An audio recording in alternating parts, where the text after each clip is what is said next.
Well, good evening, everybody. Welcome to Royal Wheat Live Chat Monday night. So good to be here with y'all, even though it's kind of cold. It's not that cold, but it's getting cold.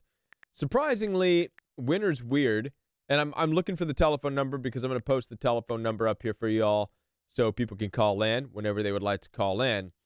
But while I'm putting it on, saying hi to everybody who's popping on in, uh, yeah, I thought that I would just let you know just what it feels like here in the Midwest right now. It's cold, but it's not freezing. It's like, I don't know. Let me see what the temperature is really quick here. Temperature is actually uh 27 degrees. And so, hey Tanya, what's going on? It's good to see you here. Um Temperature's been staying like at a steady 27, 30 degrees. Hasn't snowed yet. We had like a little bit of a flurry couple weeks ago, but nothing bad. So it's kind of a weird winter so far. I'm not sure what's up with the snow. I was hoping for some snow, but we haven't gotten it. Here's the telephone number for you all. Anybody who wants to call in tonight and talk on Royal We Live Chat. I'm not sure how many people are going to be in tonight. It's weird out there right now. I know that so many people everywhere are getting sick, and I pinned the telephone number to the top, so anybody who comes in hopefully can see that telephone number. Did I pin it? Yeah, it's pinned. It says it's pinned to the top. Hi, Salon Savvy. It's good to see you here as well. Tanya's in the house. Hey, everybody. Hey, everybody. Hey, everybody. Yeah, a lot of people are getting sick. Man, this virus going around is just really knocking everybody on their butts. I was sick a while ago. I don't know if that's what it was. It might have been. I just don't know. My brother came down with it last week. He tested. He's been sick for about a week now, 5 days of a really bad cold. One of the worst sore throats and pain in his chest that he's had in a long time. It's had him out of work for a week. He tested 2 times now, and both test results came back negative for the Rona. Really weird. He's like, this is a weird sickness. He's like, I haven't had one like this. So they're telling him it's just a very bad flu. I mean, we've all had flus. I've had flus. I've had the 24-hour flu. I've had colds, flu, but I've never had anything that knocks me on my butt for a week.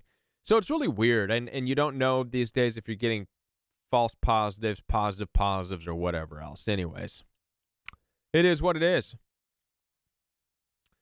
Yes, Salon Savvy says, I had some kind of bug and I'm triple vaccinated. Yeah. Yep. I got over something a couple weeks ago.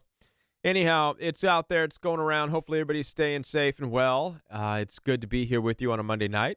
It's cold in my little cabin here. Yeah, he's getting better. He went today to test again. This is day 5 for him, and he's still kind of sick. He went and tested today, and it's still not the Rona. So he's just pretty sick. But I hope he gets better soon. At any rate, yeah. It's good to see you all here.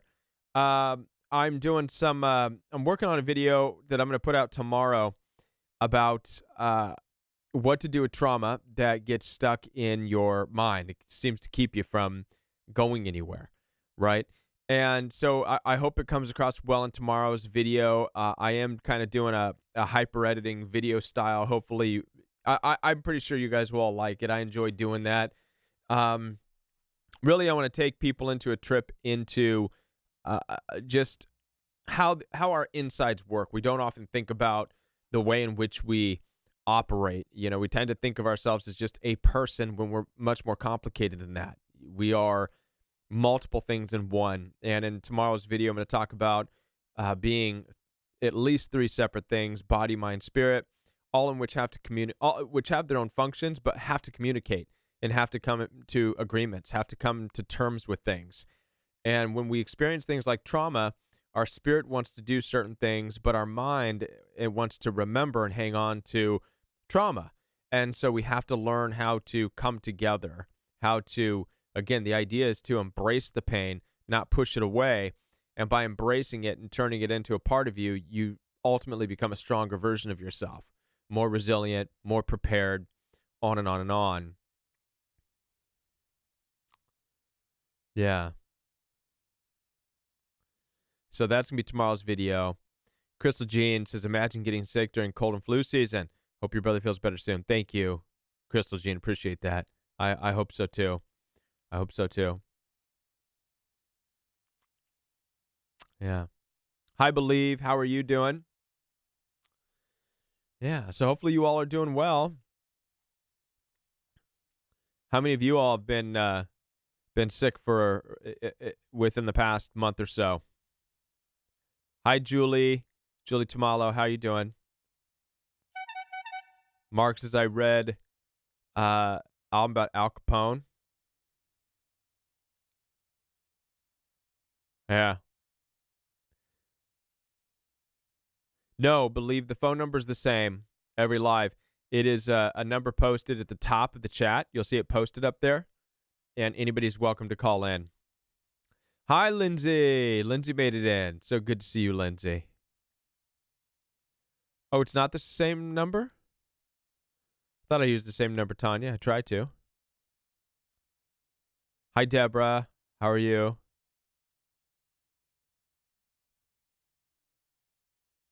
Doing a bit better. Right on. That's good to see all you. Hopefully everybody's doing well, getting back to work.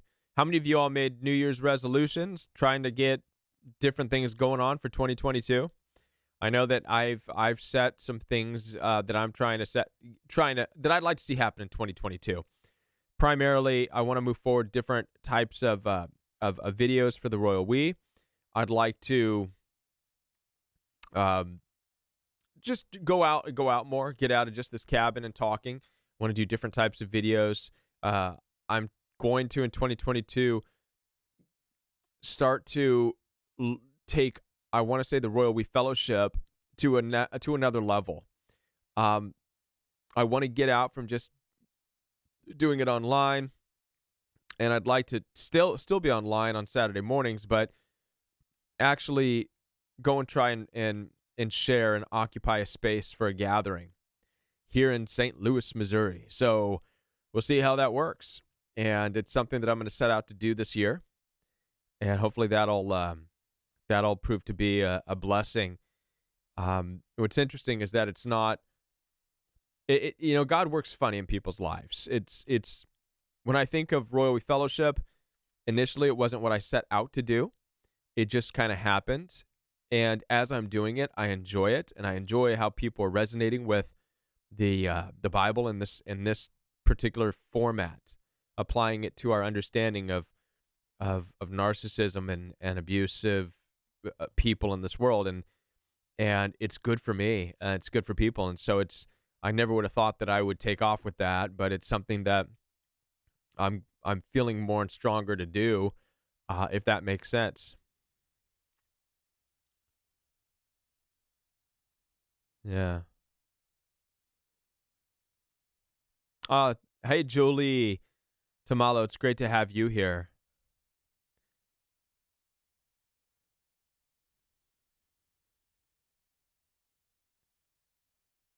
All right.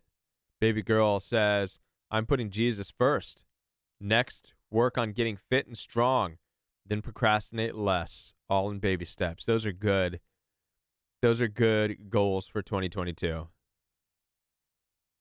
Hey, Jessica, how are you doing? Yeah, no, those are awesome goals. I want to get back into getting strong too. Get back into hitting that gym. Get that gym membership. Hey, Heather Angel from South Africa. How are you doing? How's everything in South Africa? South Africa is making headlines all over the place. North California is where Jessica is, my old stomping grounds. So Mark asks, how do we embrace the trauma in our mind to become stronger? I'm struggling with that. Well, Mark, glad you asked. That's going to be tomorrow's video, as a matter of fact. So trauma does want to stay in the mind, and it's your memories. I think the basic thing to understand, and this is what I'm going to talk about in the video that I'm going to post tomorrow on the Rowie channel. Thing that we have to remember is that we are very complex beings. We're not just a single person. So I'm going to start here just to give you an understanding, give you a background of what you're up against when you have trauma in the mind and what it's trying to do to you. So, or what it's trying to do for you. If you look at yourself as different parts instead of just one, right? So the way to understand this is, one of the ways to understand this is, a lot of Christian doctrines talk about the Trinity, for example, Father, Son, Holy Spirit. They're three different entities, but one. And that's not a new concept. Even the ancient Hebrew people and the ancient people who believed in God referred to God as Elohim. Elohim, actually, the definition is plurality. And so they're always, from the beginning of time, the ancient world had this understanding that if there's a creator, if there's a God, then it's a plurality. It's multiple things that make up one. It's not a plurality like many different gods, but it's a compound unity, multiple things, multiple components that make up one. And then later on we get the Trinity out of that concept. So, but if we, and a lot of people have a hard time understanding that, well, what does that mean? And so another thing to think about is that according to the ancient people, they said that God made humans in God's likeness, God's image. So that's where we can then look at some of our own selves and see how we are compound unities ourselves. And so what does this mean? Well, we have a spirit, we have a mind, and we have a physical body. Okay. And if we break these things apart, they all do different functions for one person.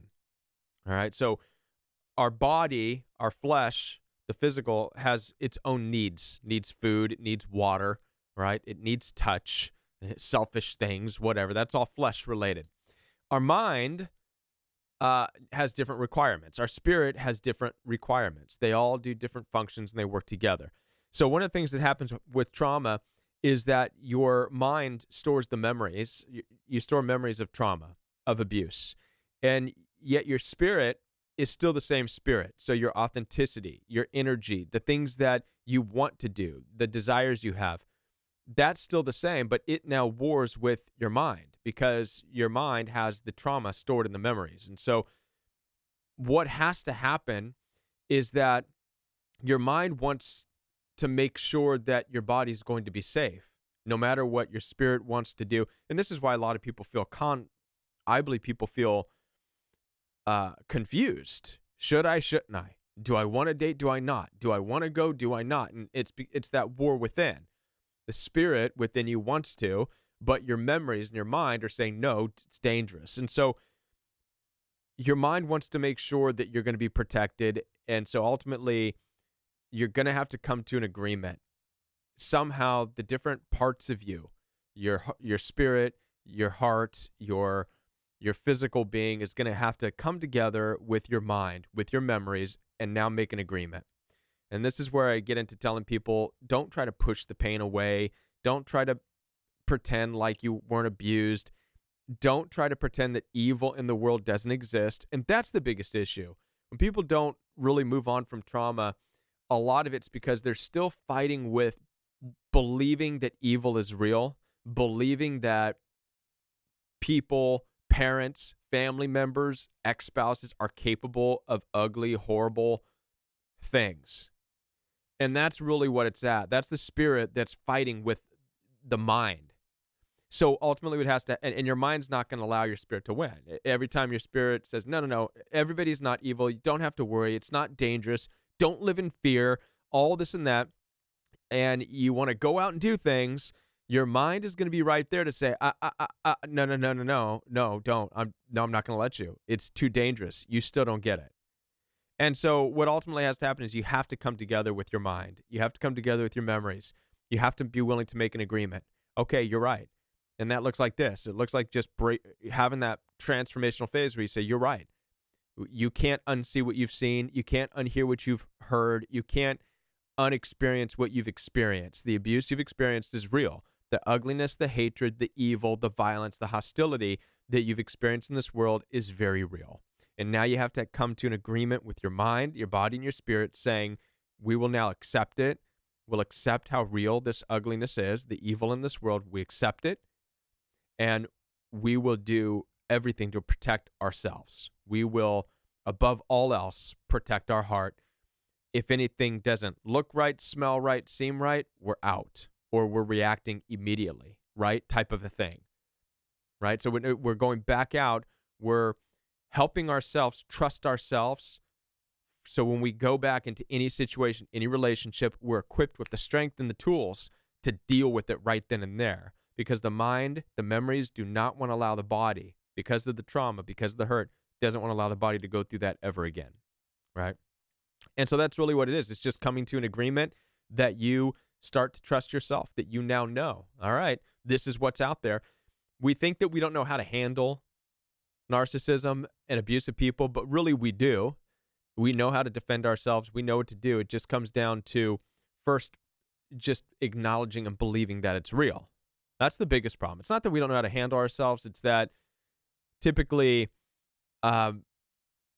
we just don't want to believe that we need to. No matter how many times we get abused, no matter how many times you're in a bad relationship, you still want to look for the best in certain types of personalities. And that's what gets us into trouble. Hi from San Diego. Kevin, I support your ideas for future get-together in St. Louis. How about a daily message on YouTube that is short, to the point, in whatever topic you choose?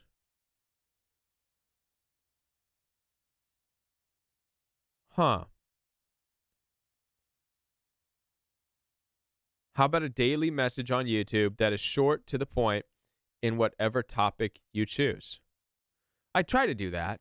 It's not always daily, but I try to do that.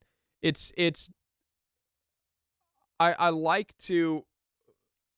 I'm going to offer this. I think that sometimes I get to a place where I need. This is my ongoing battle. I'm trying to form my words here. This is an interesting thing. This question from, I don't know who this question is from, somebody from San Diego. But this question gets at the heart of me. It's something that I've been going back and forth with for a long time, and I'll tell you why. What I do was born out of a passion, and it's a combination of what I like to do plus a desire to help people, and the doors have been opening for me to help people. And I've been really battling and struggling lately because, yes, there's people that just want just to hear somebody talk. And I get that, and I want to serve that need. But at the same time, I can get bored and complacent with just sitting down every day, turning on the lights and the camera and talking. And finding myself just sitting and turning on the camera and talking. And I've done that, and I've been doing it for a while. And a part of me wants to also just exercise just more creativity. I would like to figure out more. I've always been, people who have followed the Royal We for years know that I've strived to try to find a well-balanced way to bring creativity into the messages, whether it's out, flying drones and stuff. And at the expense of losing a lot of people, there was a lot of people that just didn't like it. There's people that would just, and I get it. When people are hurting from trauma, they just want something validating. They want to listen, and I was there too. They just want to sit and listen to somebody validate them, and I get that.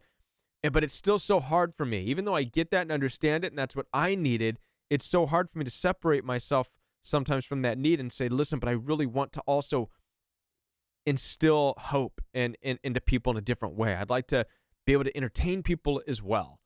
And I'm still working out. I'm still kind of ironing that out with myself. I have to try and find the reason as to why I become unsatisfied in myself if I just sit day after day and just talk.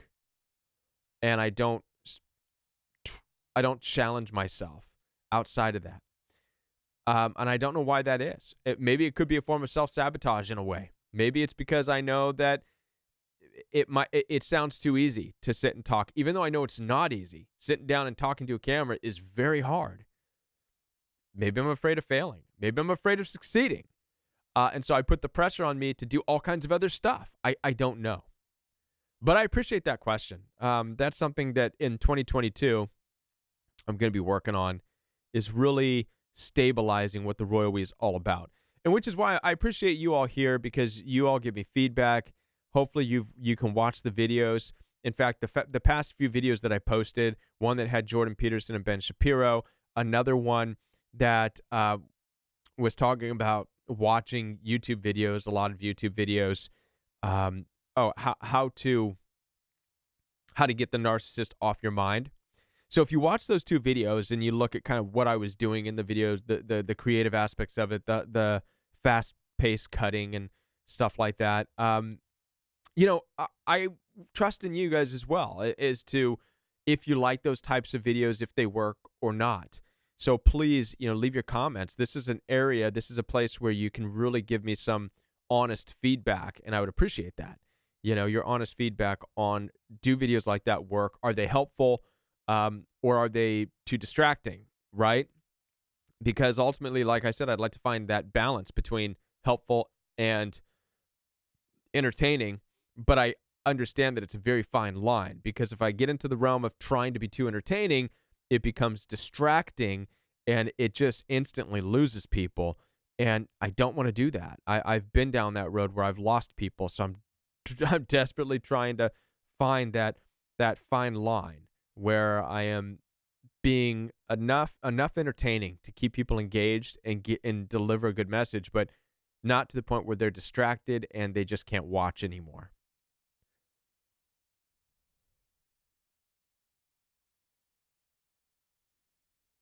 Let's see.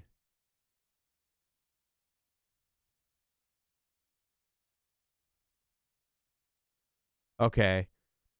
The question statement is from the chatter, Meowser.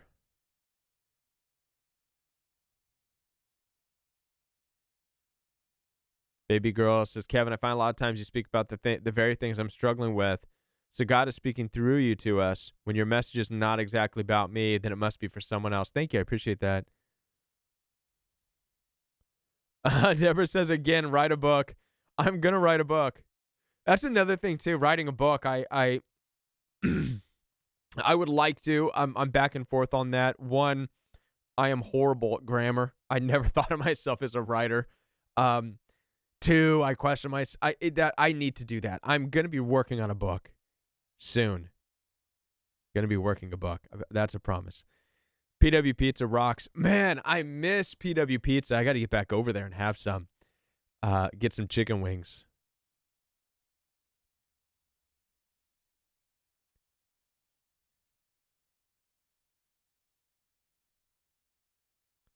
Julie says your videos have helped get the right context and insights how to deal with MPD abuse. Well, thank you. I appreciate that. I enjoy conservative Kevin. Conservative Kevin. What does that mean, conservative Kevin?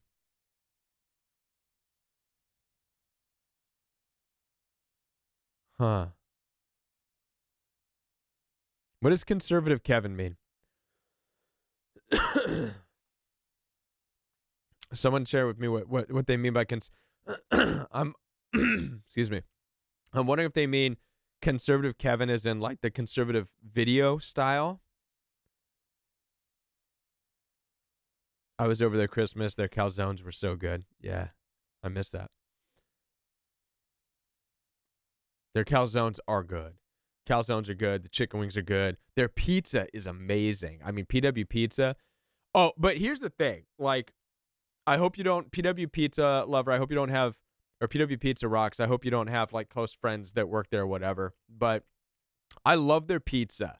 PW Pizza like is bomb. But there's a huge but. There's a, anytime something is that good, it's like, if it's too good to be true, there's something about it that is too good to be true. So PW Pizza, their actual pizzas, they are like amazing when you are there at the restaurant and they get it out of the oven and they take it to your table. The pizza is just the most amazing combination of like the perfect thin crust, style crust, and the perfect amount of cheese and toppings and a certain type of grease that, or the cheese oil or whatever. And it just, it just melts in your mouth, and the pizza is like butter, and it is just amazing. So, but that being said, I went one time to PW Pizza, and I got like 5 boxes of pizzas to take to a friend's party, and thinking like, oh my gosh, man, I'm bringing the most bomb pizza in the world to my friend's party. This was back, I don't know, months and months and months ago. Anyways, my friend lived about 40 minutes away in Missouri. And so we got the pizzas, loaded them up in the car, headed over there. By the time we got there, the length of the drive, the pizzas had somewhat dried, I guess, and a dried out PW pizza where the oils and stuff from it being freshly baked are, I don't know what happens. It becomes one with the crust or something, but it starts to harden. The crust became harder, and a little bit more chewy, less melt in your mouth like butter. So what I'm trying to tell you, I'm still going over to PW Pizza because I love it. It rocks. But if anybody ever tries PW Pizza, make sure you eat the pizza there. Get the pizza, eat it there. It's like butter. It's amazing.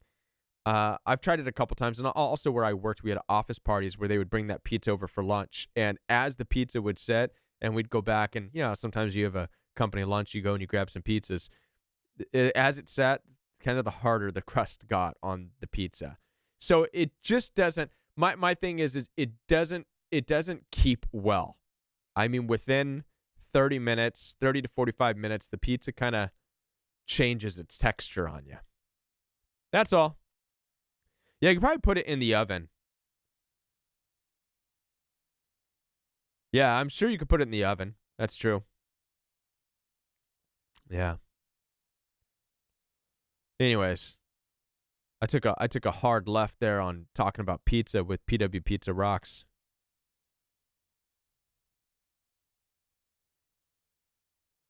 Publish a book via Kindle and or Amazon without all the hoopla. Yeah.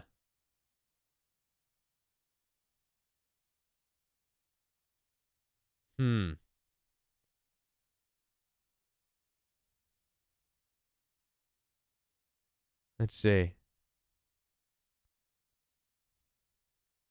Any other questions here? Any other topics to talk about other than pizza now? Now I'm getting hungry. Do you think most people that are empaths are conservative Christians? I try to interact with liberals, and it seems like a lot of liberals avoid truth, similar to narcs. Oh, Angela Bowman. We try not to get political on Royal We here, because, I mean, look, I'm going to put it to you this way. When it comes to, I take a lot of phone calls. I take appointments, one-on-one phone calls, and I talk with people of all walks of life. I talk with Christians. I talk with Muslims. I talk with I talk with atheists when it comes to helping people heal from abuse, and I found that it's all the same. In that, I talk to liberals. I've talked to people of all shades of everything, really, on the topic of abuse, and I praise God for that. Personally, I lean more on a conservative view of things in life, not radical, just more conservative. I just tend to believe that society works with certain types of freedoms,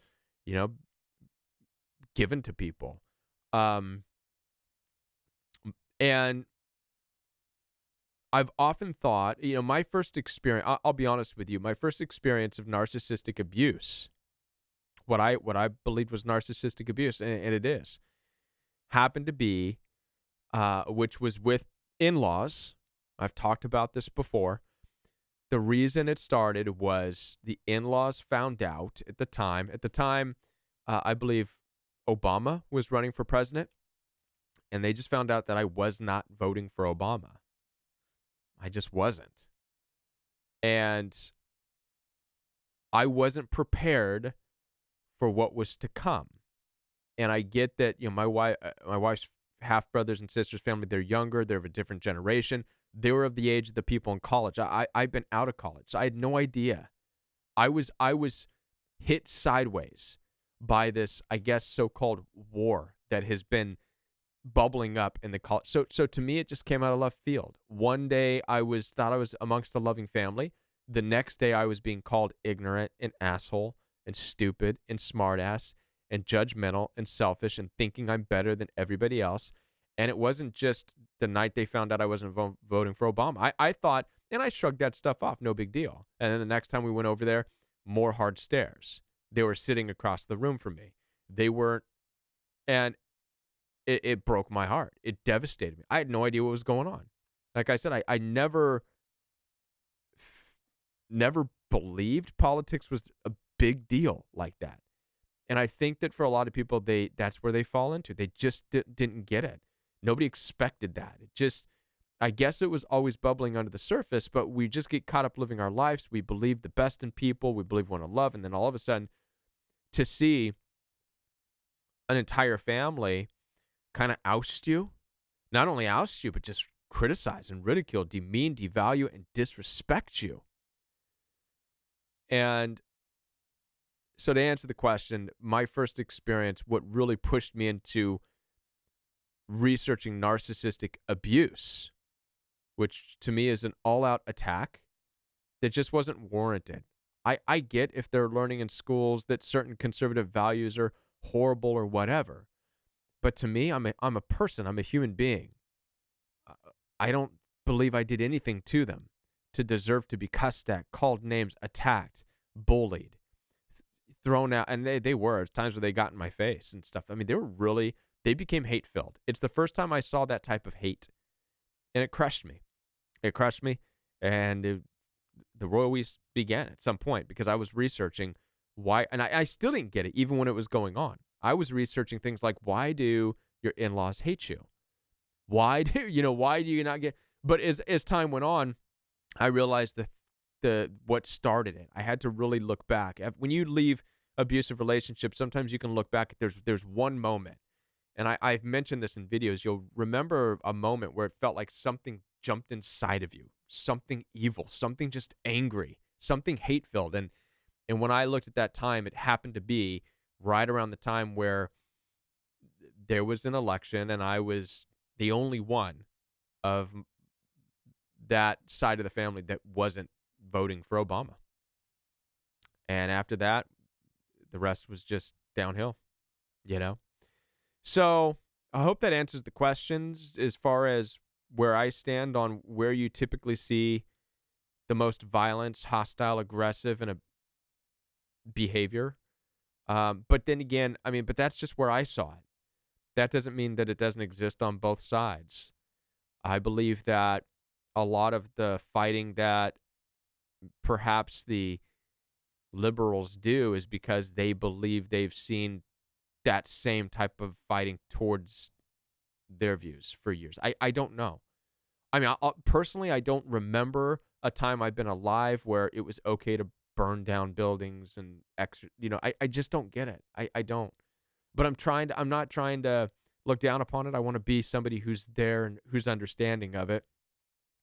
But it's difficult. It's difficult to process. It's difficult to process what's really going on. And a lot of people are getting hurt. A lot of families are being torn apart. And for a lot of people and a lot of families, it's their eye-opening experience into narcissistic abuse. When people start caring about their beliefs and their what they stand by, they start caring more about that than they care about the human being standing next to them. That's it. From Mona Lisa, are most narcissists religious and believers or atheists? I would say both. I would say, again, kind of like in the politics, there's narcissists, there's wickedness all around, and there's evil inside church and there's evil outside church. It's, that's one of the things that I try to help people understand on the Royal We is you got to remember where we live, right? We live on the earth, and despite anybody's greatest efforts to bring unity and peace and all this nonsense to the world, if there's anything that we have to really come face to face with and to terms with, is that the world has never been that. Never. It's been a war-ridden, dominant, fight, dog eat dog hellhole since the beginning of time. Since the ancient people wrote about Cain killing his own brother Abel out of a fit of jealousy. After that, in the Bible, it was just war and God leading and navigating people through war-torn societies and people and tribes. Tribalism is real. Fighting is real. The world has always been a place where Group A wants what Group B has, so Group A will try to figure out how to take from Group B. Group B will defend themselves to Group A. Group A might win. Group A goes on. Group C finds Group A, beats the hell out of Group A, takes what they have, and on and on and on. The only thing that seems to have kind of paused that type of lifestyle is gigantic civilizations. You know what I mean? Like Egypt would be built, and it becomes so massive that nobody messes with it. And then Rome, another thing. Rome, the bigger the more massive the area, the more massive the army, the more massive amount of people you can get collectively to believe in the same thing, then the more protected you are, right? China, America. But as we're seeing now, then these giant things collapse. Rome collapsed. Egypt collapsed. And if we're not careful, it seems like we're going to collapse. We are collapsing. You rise to a certain place of power and then you collapse. But anyways, I'm just saying this I know I'm not answering the question, but the question is are narcissists in church or atheists and everywhere? Everywhere. Both.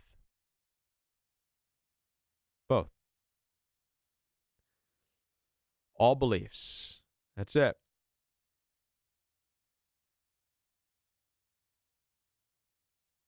Yeah. Cheryl says, as very sad as it is, I believe you were right about the world being just terrible to one another. It is. It's true. We live in the devil's sandbox. And I believe that the Bible,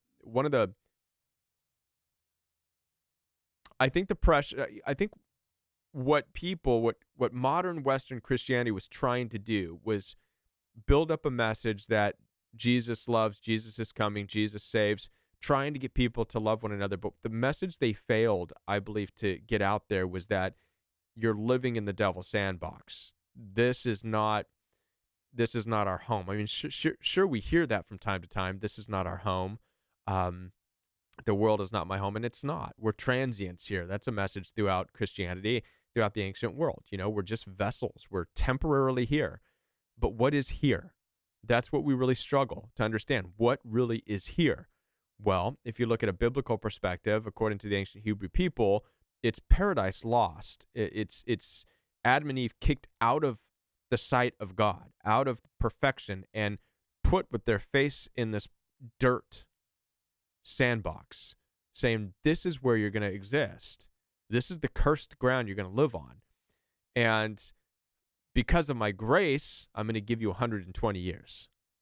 It's like a jail sentence almost, doing prison time until we're able to get out in a way. So, and then there's other parts in the Bible that kind of echo this strange idea that the governor, the ultimate governor of this world, is not God, but the devil. I think one of the most profound ones is Jesus being tempted by the devil, which is talked about in the New Testament of the Bible, and the ancient people are trying to give us this message that the devil takes Jesus to this high place and tempts him 3 times. The third temptation was, do you see all the kingdoms, all the land down below us? And the devil tells Jesus, I will give it to you. I will give you power over it. I'll give you my authority over it if you bow down and worship me. And then that's when Jesus said, no, be gone. Worship nobody but the Lord thy God.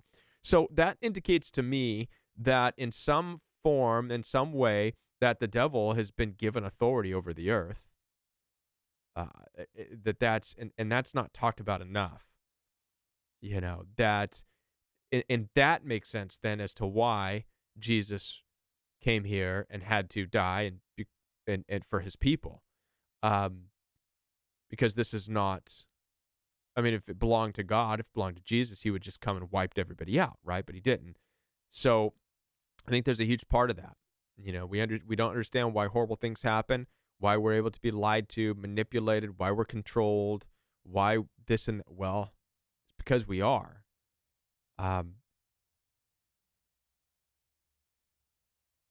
Yeah. Hope that makes sense. At least that's my thoughts.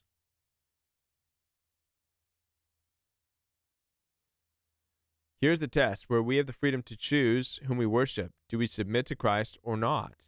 And how many will share Jesus with so they have the best informed chance of choosing as well? Right. Yeah.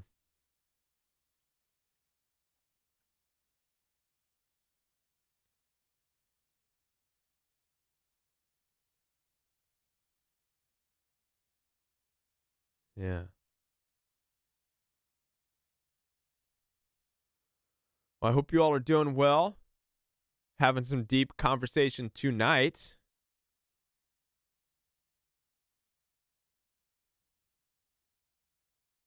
Lindsay says total jail sentence.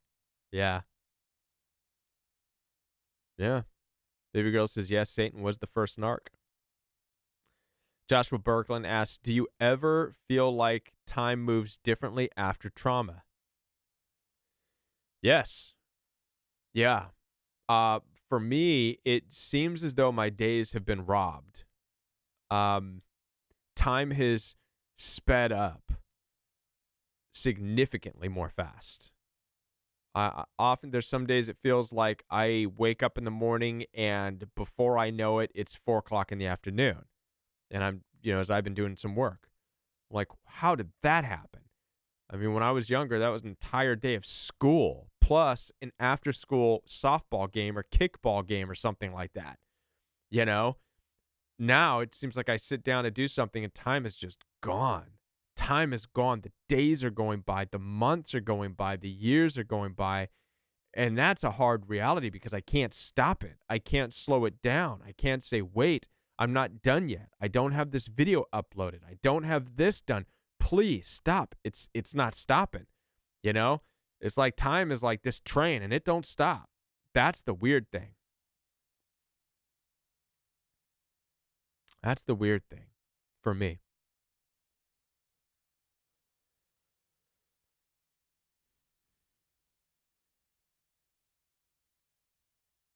This train don't stop. This train don't stop. Time is flying. Yep. I'm glad I'm not the only one that. Yeah, after trauma, we are more awake, though, right? I feel like I don't want to waste any more time. Trauma made me want to live more deliberately. Yes. Yes. You're going to cut yourself off away from certain people. Trauma gets you out of certain environments, changes your life, transforms you. The places you used to go and hang out, no desire to do that anymore. Right. Yeah.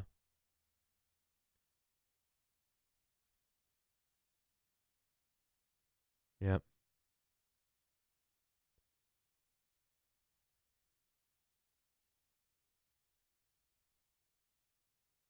Oh, yeah. Evil is inside the word devil.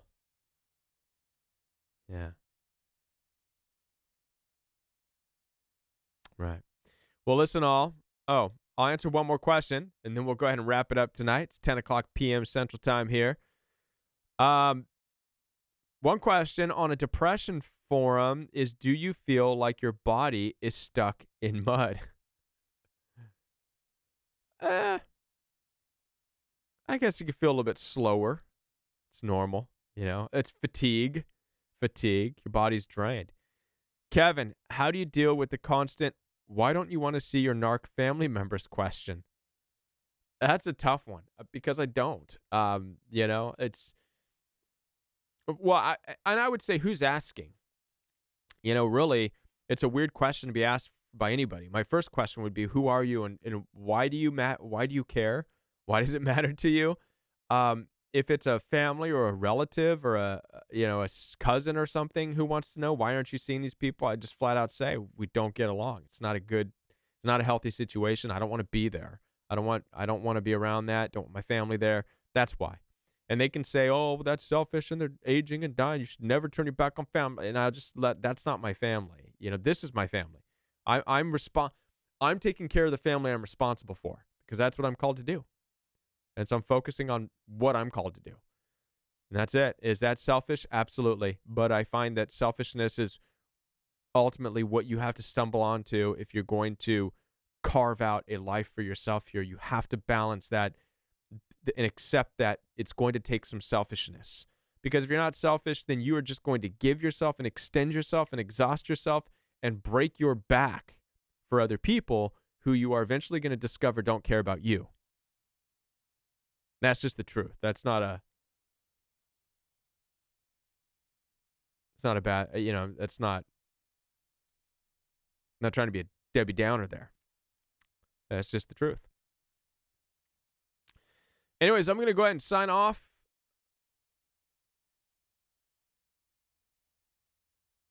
Angela says, make a Facebook. Well, look, I've got Instagram and you can follow me on Instagram at Join the Royal We. There's also Join the Royal We on Facebook. But I see what you're saying, a group. Okay, we'll see what we can do as far as a group as time goes on. It's not a bad idea. Like I said, we're gonna be changing some things here.